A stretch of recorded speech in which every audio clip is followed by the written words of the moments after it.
그러면 서민 부자하고 부채하고 무슨 관련이 있는지 한번 이야기해봤으면 좋겠어. 내가 생각하기에는 서민 부자가 되기 위한 첫 번째 단계 부채, 빚부터 갚는 거거든. 이게 핵심. 첫 번째 걸음이자 핵심인데 그런 바탕 위에 목돈을 모아가지고 그 목돈을 투자해서 부자가 되는 이런 순서가 가는데 그 첫 번째 제일 사람들이 보통 우리 서민들이 무시하기 쉬운 게 부채, 회피하고 싶은 거. 부채인데 이걸 전면 돌파해야 돼. 부채를 가지고 투자하는 거는 도박에 가깝거든. 그러니까 일단은 우선은 나의 자산을 깨끗하게 만드는 거, 부채를 제로로 만드는 거, 거기서부터 만들어 놓은 다 바탕 위에 목돈을 만들어야 되거든. 그 다음에 목돈 만들기인데, 우리가 그럼 서민 부자하고 부채가 어떤 관계가 있는지 한번 생각해 봤으면 좋겠어. 자기는 빚, 부채 이런 말 들으면 무슨 생각이 제일 먼저 떠올라? 그냥 빨리 갚아야 되겠다지. 빨리 갚아야 되겠다. 근데 여기서 내가 봐선 더 중요한 게 뭐냐면은 빚을 애초부터 안 만들면 되는 거야. 어떻게 빚을 안 만들어?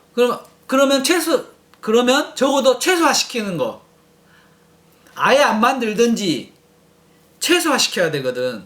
금수저가 아닌 이상은 빚을 다 가지고 있는데 어떻게 최소화시켜? 그러니까 서민의 입장에서 최소화시키는 거. 서민의 입장에서 영원히 만들거나 또는 최소화시키는 거. 집을 안 사면 되겠네. 집은 나는 사라고 생각하는데 그건 또 나중에 이야기할 건데 근데 그러면은 맞아 자기랑 나랑 지금 티격태격 하면서 빚과 부채에 대해서 이야기를 했는데 그러면은 왜 내가 계속 부채를 갚아야 되고 빚을 영원으로 만들거나 해야 되는가 이거를 그럼 이유가 뭐냐 이 말이야. 왜 부채를 없애야 되는 걸 조금 더 깊게 생각해 봤으면 좋겠어.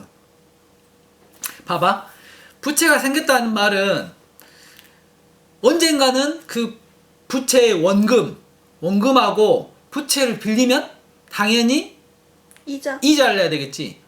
이자를 부담해야 되는 게 생기거든. 부채의 원금과 부채의 이자. 근데 여기서 이자가 또 좀 곰곰이 생각해 볼 바가 있는데 이게 보통 금융권에서 은행에서나 뭐 보험사라든지 뭐 증권사 뭐 이렇게 돈을 빌리면 그건 복리야, 복리. 복리의 맛을 말했잖아. 이율이 올라간다는 건가?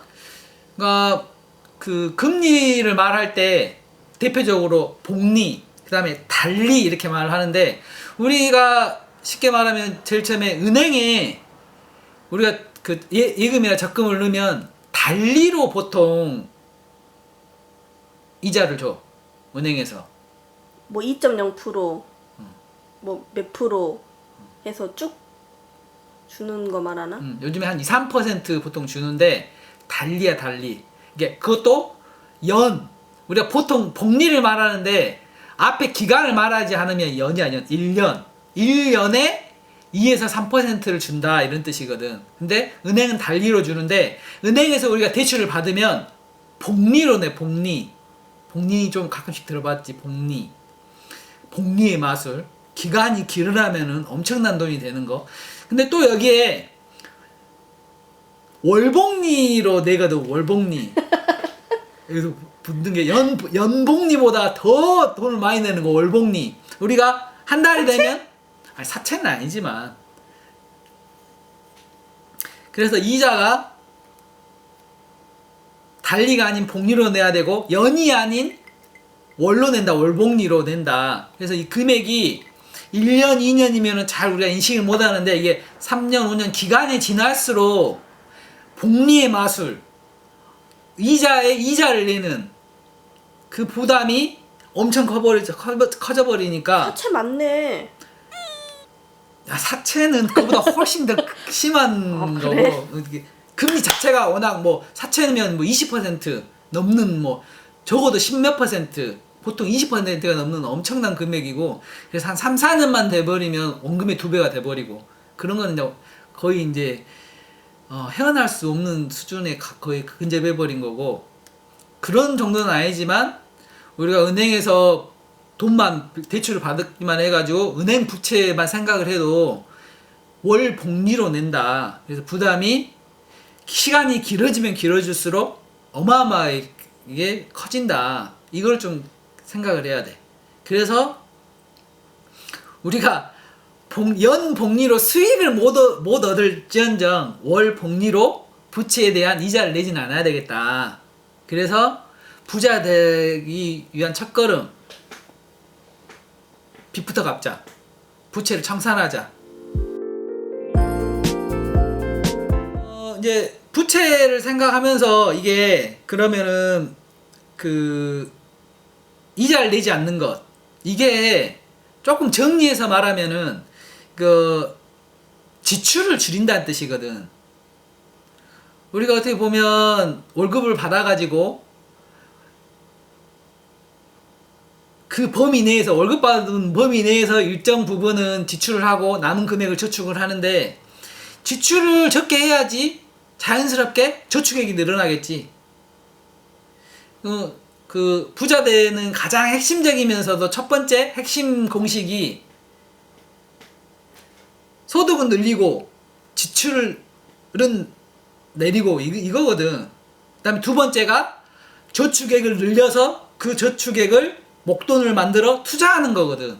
그게 이제 두 번째 단계인데, 첫 번째 단계부터 제대로 만들어 놔야지 그 바탕 위에 두 번째 단계를 나아가니까, 아침에 그 부채에 의한 이자를 없애는 거, 그거는 부자의 첫 번째 공식, 소득을 올리고 지출을 내리는 거에서 지출을 내리는 첫 번째 효과적인 방법 중에 하나가 되는 거지. 그런 의미에서도 부채를 없애야 되겠다. 빚부터 빨리 갚아야 되겠다. 그래가지고 조금 더 여기서 그 부자에 관련해서 말을 하면은, 이런 말을 좀 정리해서 말을 하면 이런 말이 있어.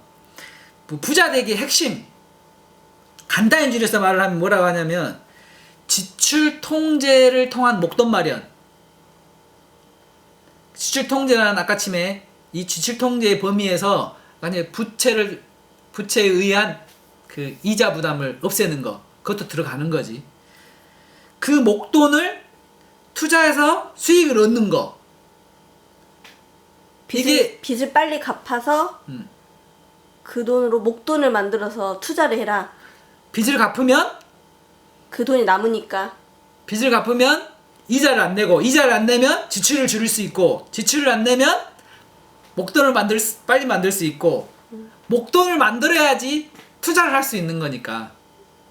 그런 의미에서 부자 되기의 첫걸음은 빚부터 갚아라. 빚부터 갚는 것이다. 여러 번 반복해서 강조를 하지만, 그러면 이제 그런 이제 큰 테두리의 이해를 했으면은, 그러면 우리가 그럼 부채의 종류는 뭐가 있을지, 그러면 현실적으로 그러면은 그 여러 가지 부채에 대해서 어떻게 해야 되는 건지 해결책, 그거는 다음 영상에 또 이야기했으면 좋겠어요.